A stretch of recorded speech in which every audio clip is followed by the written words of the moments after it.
Like to welcome the chairman of the Hôtelier Syndicate of Côte d'Azur, Monsieur Michel Chan.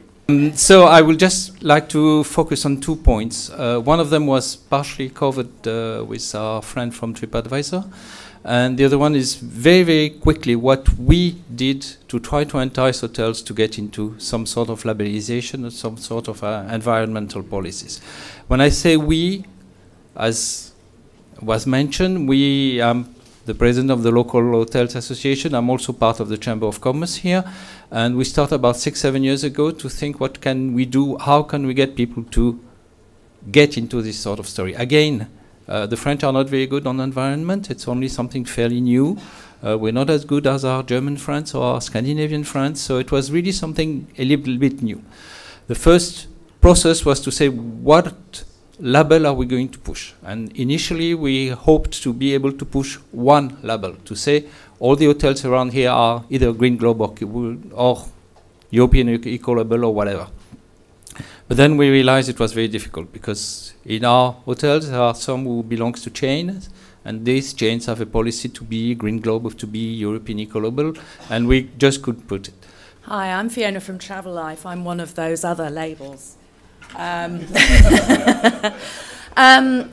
going to tell you a little bit about Travel Life and what we are, what we do, and then I'm going to talk to you about the way that we promote Travel Life and our members, who are the most important thing about Travel Life, our hotelier members.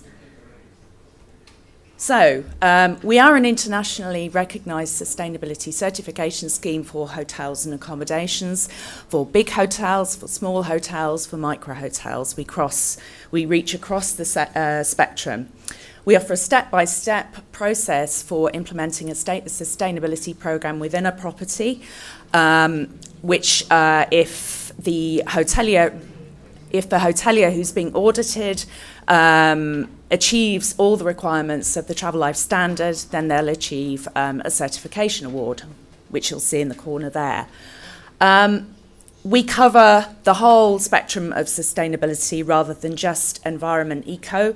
So we look at the way a property is managed across the different sustainability principles of environment, community and supply chain. We also have a focus on guest communications. We have different versions for different types of properties, so a version for big, a version for medium size, and I'm currently working on developing a version for small and micro accommodation. Now I have the pleasure to call on Anya Nievera, Director General of Limburg region. And I believe also acting sustainable as a hotel is only credible in a region that acts sustainable. When I was walking the beach this morning, there was plastic floating in the sea. I thought, well, that immediately when you go to certain countries and you have plastic floating on the beach, it was just one bag, so was not that much. But if you have hundreds of bags of plastic floating in your sea and you're staying in a full green label hotel, you don't have a green feeling. As a person. So your region has to be sustainable, or at least give the feeling of sustainability.